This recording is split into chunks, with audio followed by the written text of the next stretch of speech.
All right, as Stacy mentioned, my name is Rachel Gainsbrugh. I consider myself to be a lifestyle investor, an Airbnb ambassador, short-term rental investor. And so you all have seen a couple of short-term rental or Airbnb presentations already. And I just kind of wanted to hone in on just a couple of things and get laser focus in our client avatar. And so let me just go ahead and get started. Wanted to invite you all to our super group. It is every second and third Tuesday of the month at 9 a.m. So we really have been going really deep into data analysis, analyzing what markets to be investing in 2021. As we know, the drive-to markets have been the greatest, and the fly-to markets, not so much with COVID. And so a lot of folks have been driving around. I know Stacey was in her RV for like ever, going from Airbnb to Airbnb. So Airbnb, short-term rentals, vacation rentals have been the preference for a lot of travelers these days. So definitely wanted to focus in on that. And so during our super groups, we really went deep into the data to look at what areas to be looking at and how to analyze a property. Coming up soon, as you can see, we have some great guest speakers that join us as well related to the luxury short-term rental arena.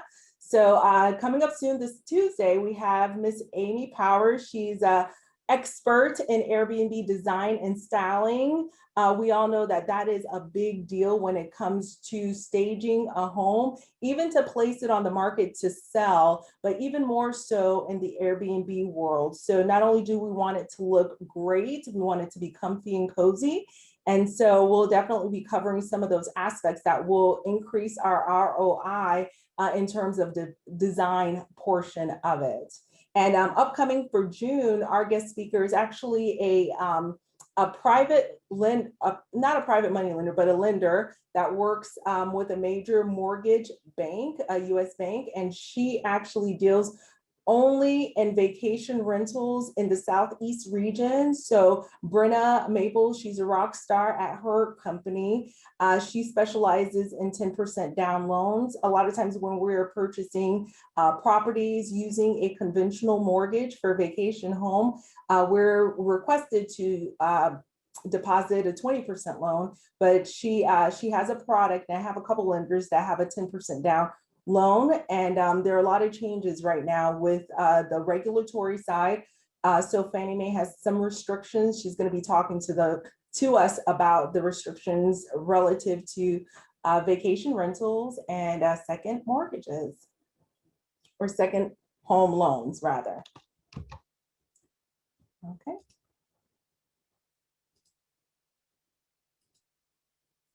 Okay, so a little bit about myself. Again, my name is Rachel. I'm married. I've got two boys, 14 and 11 years old. I work a full-time job.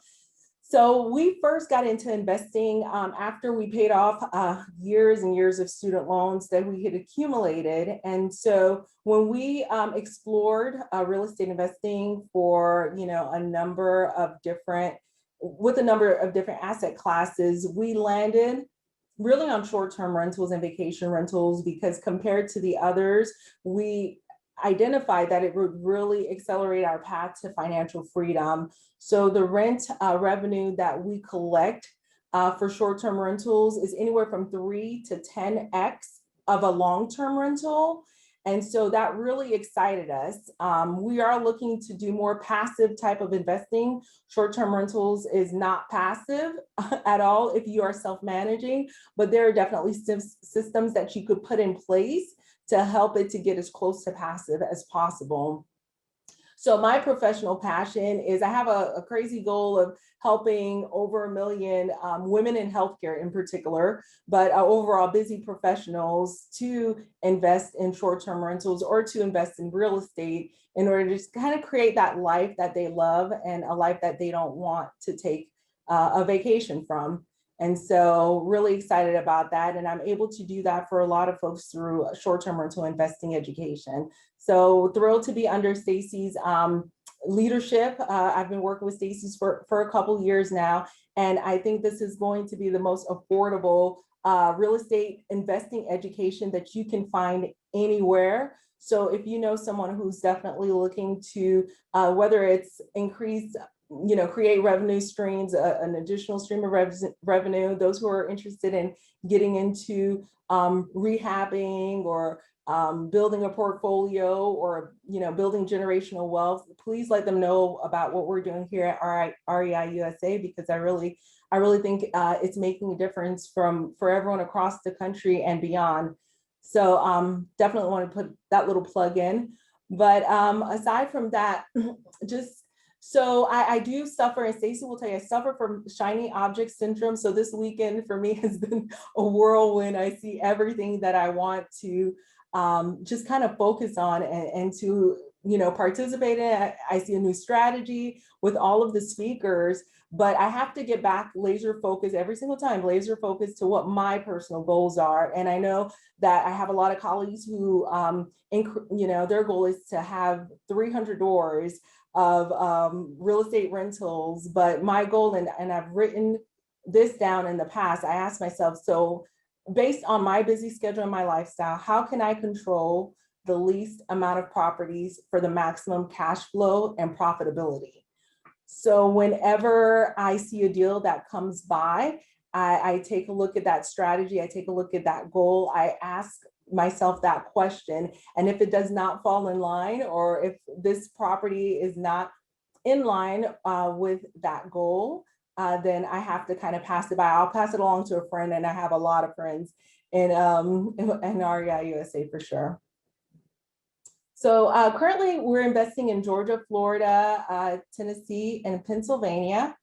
And we actually have one listing that's under construction. And well, during our, I call it a young tenure, we've been investing since 2019. So not very, very long, probably 2018, 2019, not very long, but we've done really well, thankfully, with our investing strategies. Of course, we've made mistakes along the way, but we've persevered, and my husband and I, we're a team, and we lean on our resources. And so a lot of investors have approached us to help manage their long-term rental properties as they work on converting them into short-term rentals as well. So just a few months ago, we picked up 10 properties in PA. We're going to be onboarding 4 more this upcoming week in the Poconos of Pennsylvania. So now we have a property management that we're adding on our resume for luxury short-term rentals. And so we're rapidly growing, and we're really excited about what this can, what the future holds for this industry. So I know you all have seen this type of speak before. So knowing your why, it's going to be really important, because a goal without a plan will really not take you too far. Trust me, I know, as I said before, I have shiny object syndrome. We've made mistakes. When we first started, my hands shook at the closing table. I was really, really nervous, but years later, I can walk confidently into deals and know where the chips will lie before signing the deal. And so I not that I'm not afraid anymore. I'm still afraid, I get nervous, but I think I know how to handle being scared a little bit better. So it's really, really been just an incredible adventure. So before you get started, or as you're working on your short-term rental or your real estate investing career, definitely ask yourself why you're getting into it in the first place. Is it to retire early? Is it to pay off your loans, offset expenses? Is it to change a whole community? Is there a community that's suffering that you're aware of that needs to be changed? Because when you understand your why and you know your why, what I found is that when the going gets tough and you remember your why is so big that you don't necessarily give up right away, and you find the resources and you find a way to make it happen, because everything is figure outable. So be clear on your why. I believe that clarity equals power. So the more clear you are on what you want and why you want it, I believe the faster that you will create results. So just wanted to go over that real quick. So as far as short-term rental investing, we all know that it's location, location, location. Location is going to be very important. And I do believe that most people, you can create a short-term rental in your own backyard. There are a few locations that aren't ideal, but it's possible. However, don't forget to look at regulations before numbers, know what the ordinances are and where that particular property falls. So it's not just about the city as a whole, but it really is that particular property, because that neighborhood, that street, that road may have ordinances and regulations that may bar you from starting in your short-term rental in that community. Analyze the numbers is something that we do in class, and understand what your value propositions are. And so what I mean by that is there are over 4 million properties listed on Airbnb. Why should someone rent yours over your neighbors? Why should someone rent yours over the property across the road? And so understanding what it is that you're providing, that's going to be the unique value proposition in order to demand that price that is going to net you a great profit.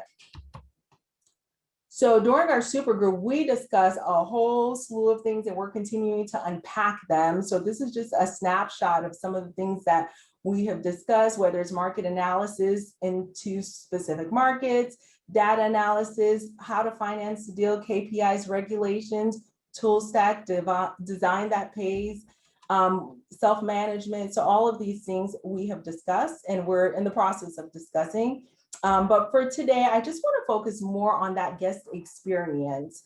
And so understanding who your client avatar is going to make a huge, huge difference. And I know that sometimes we want to say, okay, my client or my guest or the person who is coming to my property is a family that's a vacationer, but it can also be a single person, and it can also be, I would highly recommend picking one to start and sticking to that one client avatar. And so when my family and I were a family of 4 or 5, depending on which, extra person that we have with us at the time, whether it's a brother or a sibling that's in college, staying with us for a period of time, it's a family of 5. And also we travel with 3 pets, 3 small dogs. They're not large dogs, 3 small dogs. And so we have identified early on that traveling with these pets, it's definitely a challenge. And a lot of times it's difficult to find a place and boarding for those pets. So when I started with my short-term rental career, I really wanted to accommodate a family that was similar to ours. A family that is traveling with pets. The purpose of their travel could be a number of purposes. Are they vacationing? Are they workationing? Are they just staying there due to, renovations to their homes?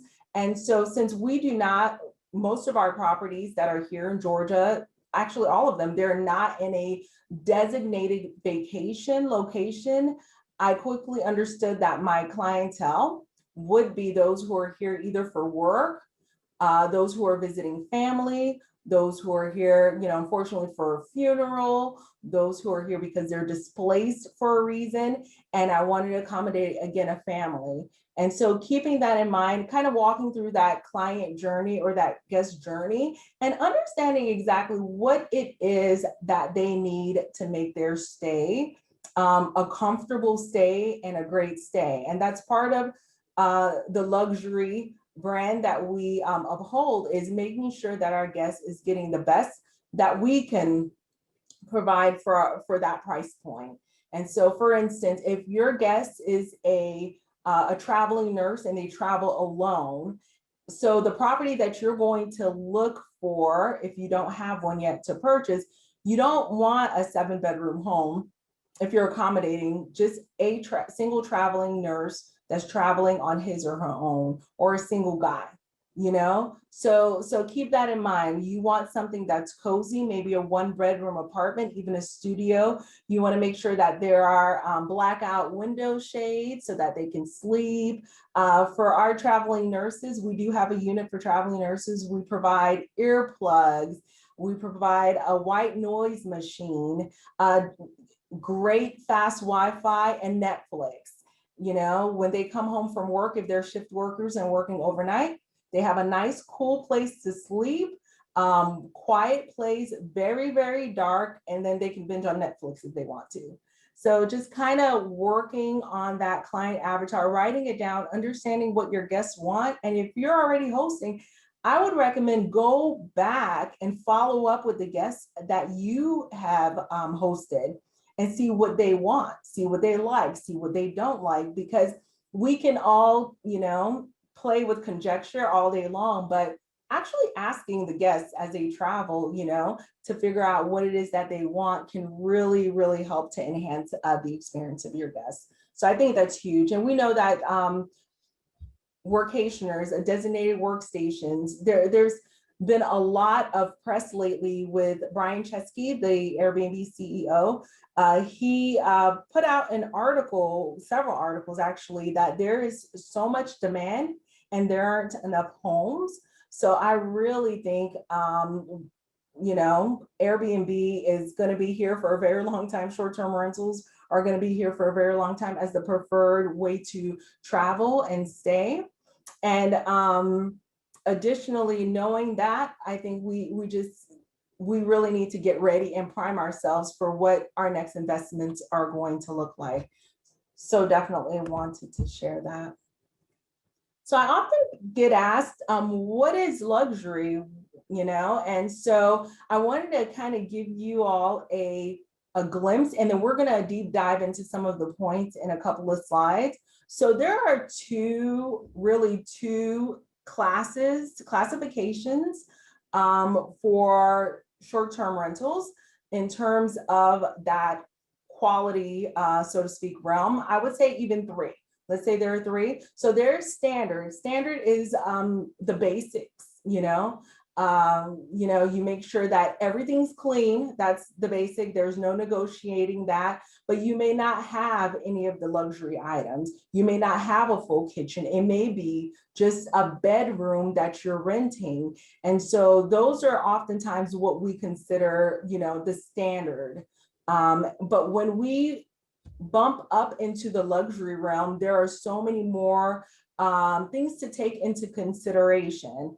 And so a few bullet points here, but I'm going to walk us through the whole life cycle of what a luxury stay may look like. And then on the next slide, I'll talk about what ultra luxury is. Personally, I do not invest or provide an ultra luxury experience.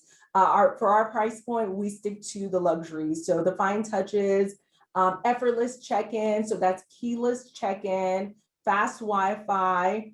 I have gym here in quotations, meaning I may provide a treadmill or a water rower. I've seen some hosts provide a Peloton, solid floors.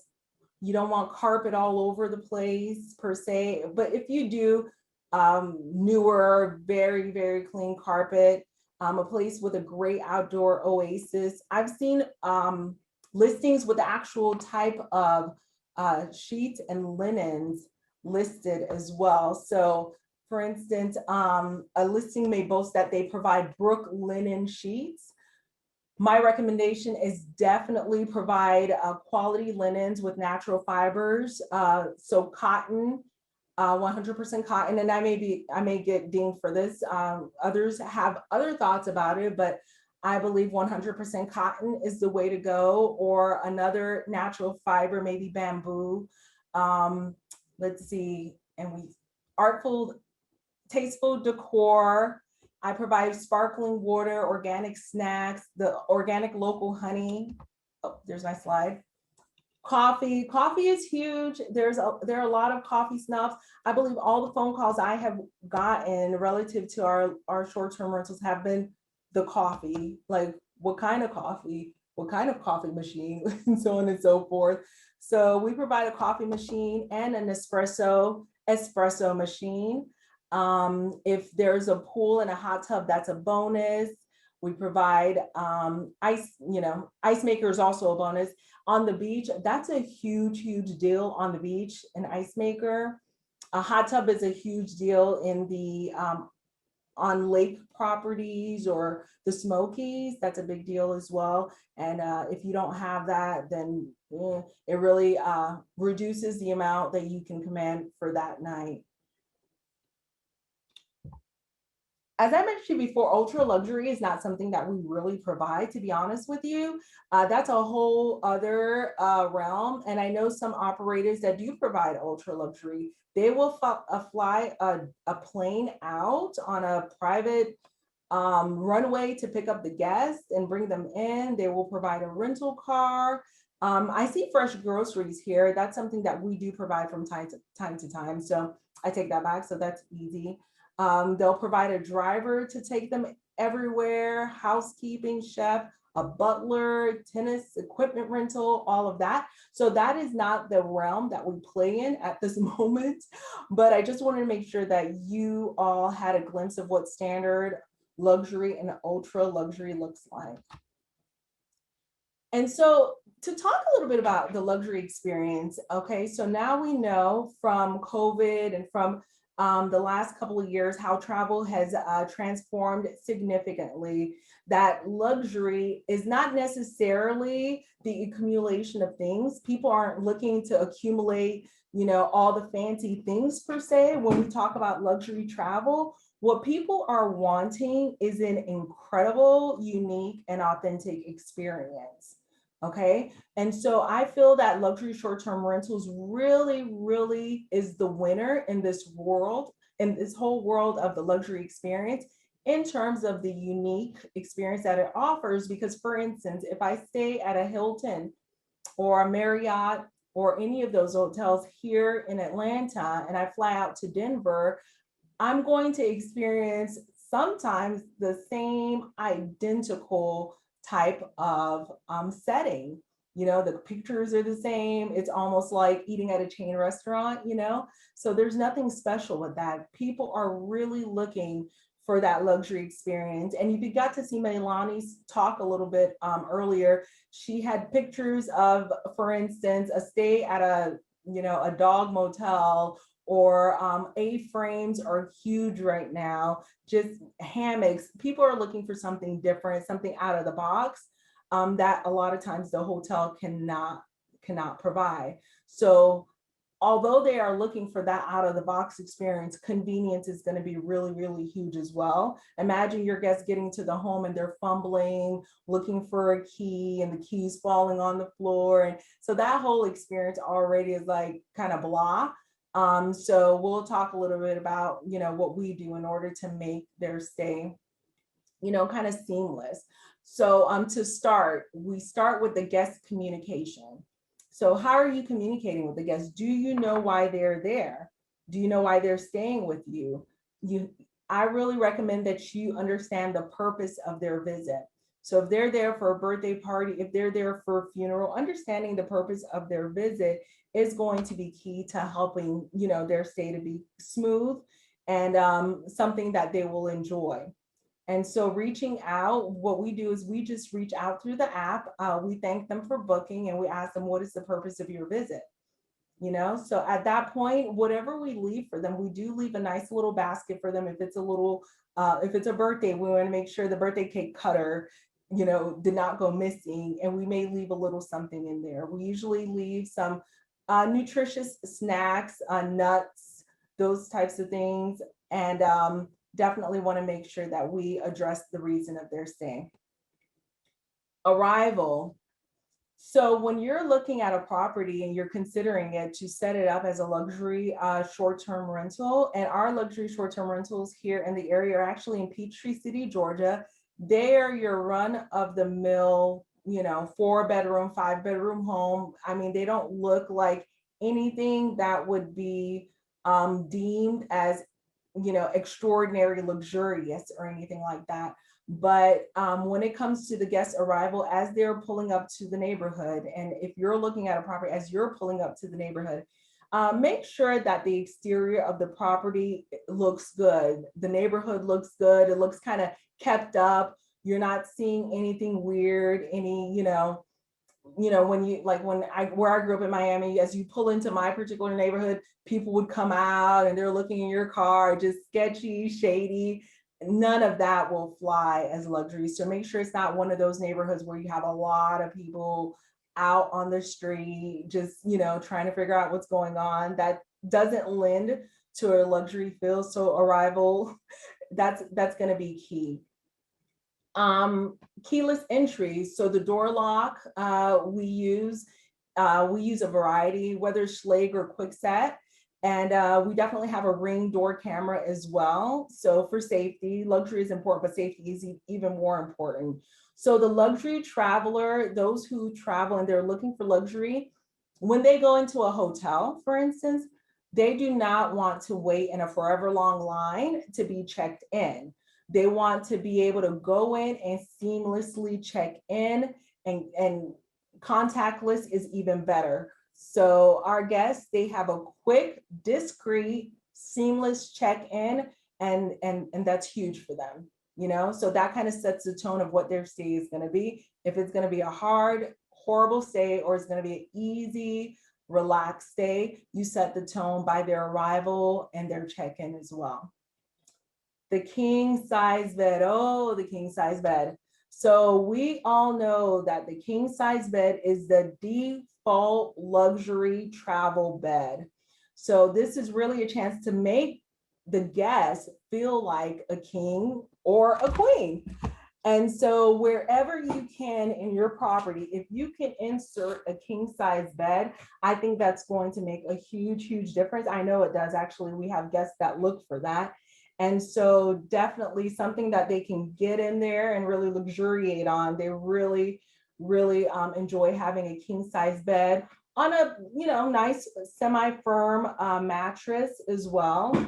And so oftentimes we find those with a local wholesaler. We try to get a good one with a local wholesaler at a discount.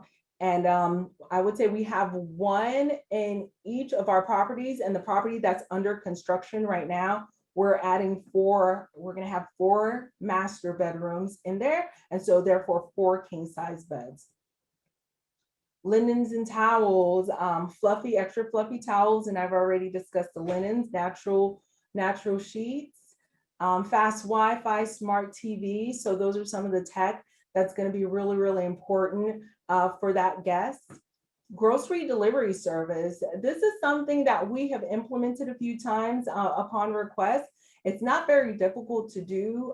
We came up with a small list of maybe 6 or 7 items, some eggs, bread, deli meat, jam, orange juice, and some kind of organic low-fat milk. We have that option, and then we have an option that is meatless as well. So those 2 options, we share with the guests. You can pick this or this if you need something to come in quickly, because say they're arriving at 9 p.m. and all the stores are closed or closing. They'll have a freshly stocked refrigerator just to get them through that evening if it was a long trip, and until the morning, and then the next day they can go out and get what it is that they need. Gym equipment, we covered that a little bit. Pet friendly, y'all, is huge. And I think the majority of our profit margin comes from being pet friendly. We were one of the first ones in our, I guess, compared to the comps in the area that went pet friendly. And man, we have been booked nearly 100% since. And so people really appreciate being able to bring their pets. The price point is high, but when you're offering that value proposition that you are pet friendly, and the guests recognize that, and they're comparing it to boarding their pets, especially if they have a couple of pets, they're still going to make out staying with you a lot better than boarding a pet, or having to stay in a hotel and board a pet, or staying at another property and boarding a pet. So really pet friendly has really moved the needle for our business, honestly. I would highly recommend that you consider that as well. Family friendly is huge. So 3 things to make your unit a bit more family friendly. I wouldn't say we're 100% family friendly or kid friendly where we have all of the, cords and everything, blocked off or anything like that, but we're pretty family friendly. And so the 3 things that really move the needle for a lot of properties that are family friendly is going to be a pack and play, a stroller, and a high chair. And again, that is a pack and play, a stroller, and a high chair. And so these are really a must if you want to make your accommodations family friendly. And so your guests will have, again, I would add, activities for younger children as well, maybe a coloring book and some crayons. And not only having that listed or checking that off as an amenity, have a picture of that being staged, because let's be honest, not all the time do your guests read every single word in the listing. However, if they see a picture of, a nicely staged little pack and play and a stroller and a high chair, they're going to remember, okay, this is a family friendly place that we need. So people are traveling with pets and people are traveling with small children as well. A full length mirror in each room, that goes without saying. Stylish quality furnishings. So quality and stylish, and I will add comfortable as well. So you don't want to be too stylish, but then you don't at least have a couple of comfortable chairs where someone could just sit and read. So that's going to be important as well. And I cannot say enough about professional photos. So professional photos, they instantly set your property apart from any of the other similar properties. So short-term rental photos, they don't only convey the property features. You can see that on Zillow. You'll see a house. This is a house. This house has a kitchen. There are 3 bedrooms. There's a garage. That's not what you want your photos to convey when you're looking at vacation rentals, short-term rentals. You really want your pictures to kind of tell a story. You want it to convey the experience that the guest is going to have if they rent with your property.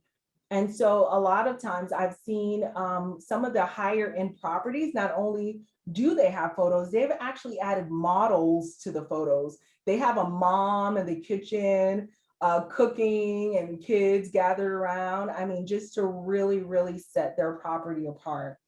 And so not only the photos, and we don't have models in any of our photos, but what we like to do is we like to add captions at the bottom of the photos. So it brings interest. And we've identified that having the captions at the bottom of the photos, it has the guests staying longer in our property profile. They're clicking more within our property profile. And a lot of times they're booking. So definitely add captions that tell a story. And I jotted down a couple just to read to you guys. So you can add a caption like, imagine yourself doing such and such, or this is what you'll wake up to. These little things will make your make lasting memories. Doesn't this look so inviting?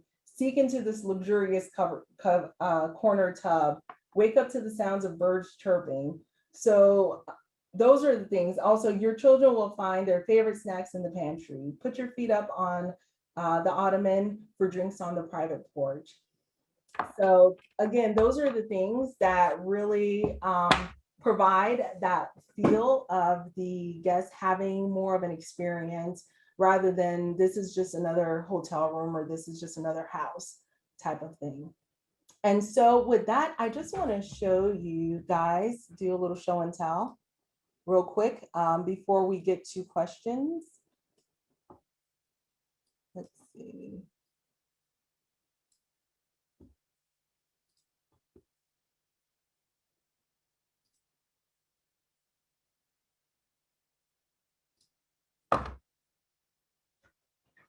Okay, I want to make sure that everyone's seeing the right screen. Do you guys see my Airbnb screen? If you yes, we see it. Awesome. Okay, good. So this is one of our listings that I have here. Here's a picture. So in this particular picture, I wanted to just kind of identify all 4 bedrooms and how they look all in one kind of collage. And so here's the caption down here. All beds feature plush, comfy bedding. Welcome to your home away from home. Expertly designed just for you. Relax in the spacious room with huge walk-in closet. Stretch out on this comfy leather sofa.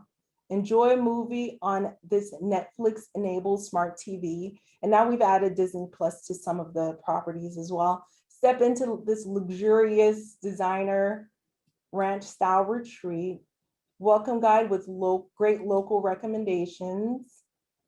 Bohemian master ensuite. And so home away from home, designed with you in mind. Great water pressure. You know, you just kind of give them a little bit more detail as opposed to this is just a room, this is another room, the obvious. So wanted to share that with you guys.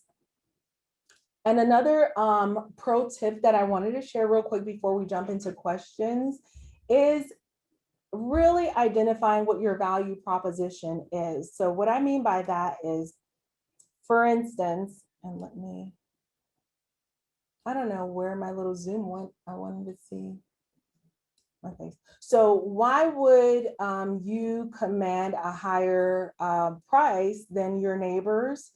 And what I love about Airbnb is, in particular, and mind you, I do advertise on Airbnb, VRBO, corporate housing by owner, and with multiple insurance temporary housing placement organizations. But what I love about Airbnb is like the information is out there for you to see what everyone else is kind of doing. And so you can compare yourself and your property to the pricing for other properties. For instance, you can compare and see what their pricing is, how many stars they have, just a slew of stuff. And it can help better inform you on what to do.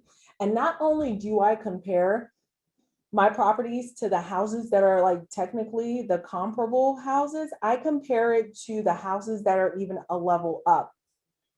And so that is kind of my investor strategy. So for instance, if I have a 4-bedroom and the 4 bedrooms are all charging, say, $300 a night, for example. So what I like to do is I like to see what the 5 bedrooms are charging and what the 6 bedrooms are charging. And although I can't alter my number of bedrooms for that particular property, but perhaps I can make some changes with the amenities that I provide in order to demand that higher price. So for instance, some properties, like I said, pet friendly does demand a higher price, like much higher. And I did glance at one of the pictures here, the questions here. I do not charge extra for a pet fee. Personally, I may later on, but I don't, because, you know, to me, that's an add-in charge. So the cleaning fee at the property is higher for everyone. And the nightly rate is higher for everyone because I am pet friendly. And so if you're coming by yourself without a pet, unfortunately, bummer, it's a bummer, but I am pet friendly. So my prices, everything is catered to the pet friendly folks, if that makes sense. Let's see. Another question was about accidents on carpet. I don't really have carpet at our properties. We do have a few rugs, and our cleaners, they have all this stuff to take care of accidents on the rugs, like little spot cleaning on the rugs, but we don't have really large rugs. We do not put wall-to-wall carpet at any of our properties so far. We just don't, because we want to be pet friendly. So I hope that kind of helps. Okay, and so I wanted to do a little walkthrough. So for example, say I am looking for a property in Santa Rosa Beach. We're building our beach home a little bit to the east of this area here. And I am looking for a property from August the 15th to the 21st that will house 10 guests. And so here's a hack, you guys. Say I want to find a property that has 4 bedrooms for my 10 guests. And here's where I want you to live in the amenities. Know what your competition is delivering in terms of their value proposition to make sure that you can deliver not all of them, but some of them are very, very much low-hanging fruit. So for example, if I want a 4-bedroom home that will house 10 guests, look at how many stays I have here. There are 300 options. I am now in a sea of 300 plus other properties, right? So how am I going to really differentiate myself? Is it going to be by having a kitchen? Probably not. Everyone's going to have a kitchen, heating. That's basics, right? Air conditioning. Those are basic things that you will find in the US market. However, if we go to Italy or Beirut, those countries, heating and aircon, they're not really a staple there. So that's why it's listed as an amenity, especially for those countries that are outside of the US markets. Okay, shampoo. I don't think that's really an amenity. Washer, dryer, maybe. So let's start with the most expensive amenities, beachfront. So when I hit beachfront, guys, look, I'm down to 72 stays. Now, can I move my property and really make it beachfront? No. So I'm going to remove that. If my property is not beachfront, maybe I'm 3 blocks from the beach, it's not beachfront. You can't change beachfront and waterfront after the fact. But here are some things you can change. Self-check-in. Okay, so I selected that. You see, that didn't change much at all. Well, what about crib? Wow. So instead of 300 plus, I'm down to 72 stays. So 2 things here. Here's the take home. Not only do you want to provide like a pack and play, I consider that kind of a crib. I hope that's okay. But you want to provide like a pack and play and call it a crib. You want to also go into your listing and make sure you check that you do provide that, and then clearly show a picture and mention the crib. You know, you really need a pack and play to make sure expectations are set. So you're down to 72 stays from 300 plus. So already you're cooking, right? So what about a high chair? Whoa, did you just see that? That slashed it in half.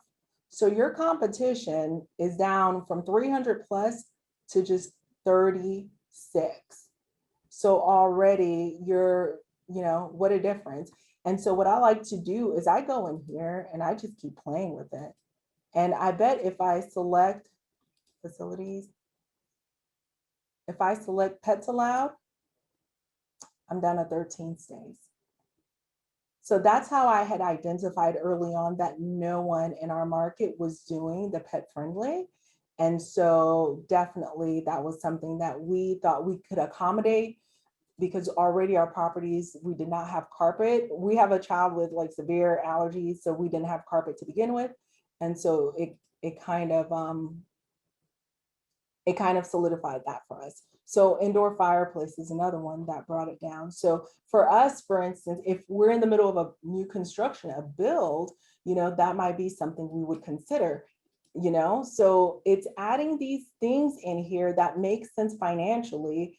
If I'm in the middle of construction, I may want to add a pool, but guess what? If I don't have a pool, I may not want to add a pool, because will I get my ROI on that? And so that's something that we go deep. I really, really hone in on the numbers to make sure that that's, going to be worth it to invest in something like that. So for instance, as I mentioned before, these items here, they don't move the needle much. A washer moved it a little bit. And check this out, guys. If I put breakfast, no stays available. So no one is providing breakfast in this region, not one. person is providing breakfast along with those other amenities. Is that something that you can add? Maybe bagels with cream cheese. Is that something that's easy to do?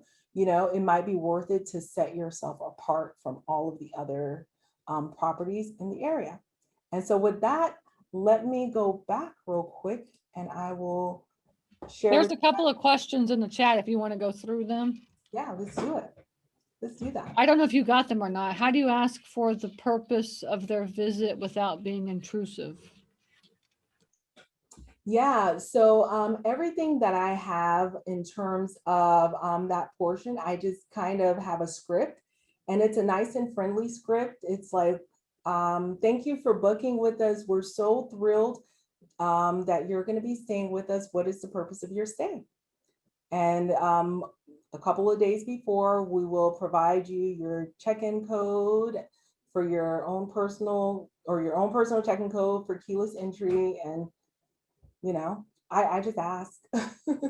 And 9 times out of 10, you know, they tell me.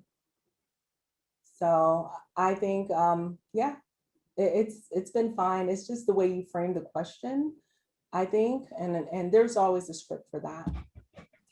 So I see that. Pets are a hot topic. A lot of people are taking advantage of the emotional support animals and are now being disallowed at hotels and resorts broadly. I guess that's a statement. Yeah, that's a statement. It is a statement. So I will say that one of the properties that I was managing for a homeowner was a no pet. It was not a pet friendly unit. So of course, I wake up one morning, I look at the camera and I see a dog outside on the front lawn, and I'm like, we're not pet friendly, and you know it. And it's something, when it's not pet friendly, you want to emphasize and overemphasize it. And so it's really a hot topic, and it's a touchy situation. So it's clear in the house rules for that particular property, any pet would be a $1,000 fine. And the email I sent was nice and friendly. It was actually a message on the portal. Hey, you know, Greg, I'm so glad you're enjoying your stay there. I noticed we have a furry friend with us. And so we'll go ahead and be adding that $1,000, you know, fine to your stay. Oh, Lord. He came at me kicking and screaming. Okay. It was his service dog, not emotional support. It was his service dog. It was, you know, and this and that and the other. And so here I am learning disability law. You have to be a detective when you're in the real estate investing industry. So all of a sudden I'm learning disability law. I'm contacting attorneys to ask them for that specific municipal, and this was in Tempe, Arizona, this specific municipal, what are the rules? And so since he said it was a service dog, I'm allowed to ask him one question: what services does this dog provide? And I can't really ask anything else, but I can ask that question for that particular, you know, county at that time. And the rules changed, so don't quote me on this. And so, you know, some dogs can detect if you're diabetic, if your sugars are too low, if, you know, or your sugars are too high, or you're going into some sort of crisis. So these are not emotional support dogs. These are actual service dogs, and there's a difference. And he started spewing off descriptions that did not fall in line with a service dog. It was more of an emotional support dog. You know, I go everywhere with my dog and this and that. Well, it was drama, and it turned out it was his ex-wife's dog that he was babysitting, and she got into an argument with him, and she came and got the dog. It wasn't even his dog. And so it was like, yeah. And so, yeah, a lot of people take advantage of that, because if it depends on what type of animal they are, an emotional support is different from a service dog. So before you try to kick someone and their dog out, definitely look at the Airbnb rules and look at the VRBO rules, depending on the platform that they booked on. If it is a property that you live in or you go to often, and you actually have allergic reactions to the pet, you can essentially tell them, no, get rid of your pet. But if that is not the case, according to what I read last on Airbnb, you cannot tell them not to get rid of the pet, that type of thing. So there are rules, and the rules have changed. So be very, very, very mindful of those rules before you approach a guest that has a pet. Just know it really depends on the county, the city, the location, all of that. And the platform too, Airbnb versus Vrbo, how they treat it, so that you can, we want to always operate within the law because we're professionals. So definitely look at that. And documentation, service animal documentation, now hotels require because they do not ask. Yeah. Andrea mentioned about documentation. Yes, for service animals, you can request documentation, I believe. So do you share the video doorbell access with the guest for the duration of their stay? The guest? No, absolutely not. Like the Ring doorbell? Yeah. Oh no. Mm-mm. I do not. And since you cater to the luxury experience, you have TVs in each room? Yeah. That's a good question. I would say 80% yes. Yeah, I try to put a TV in each room. I could think of maybe one situation where I didn't put a TV in each room. Oh, and that situation was because there was a game room that was adjacent to a bedroom that had a big screen TV and like the foosball, the pool table. So it was more like a bonus room that was attached to the game room. So I didn't put a TV in there because that room housed like 4 people, bunks and kids, and they can just come out and watch TV and eat and play in that game area. But outside of that, yeah, there's a TV in each room plus the living room. Okay, I think that's it. Okay. Any other final questions for Rachel or REI USA? Remember now, you can find Rachel in the private Facebook group. You can go to her sessions. She meets bi-weekly. Everybody, you guys should all know now how to get a hold of all of us. We're here to help you. Christy is here. She's in the private Facebook group. She's the events coordinator, community manager. So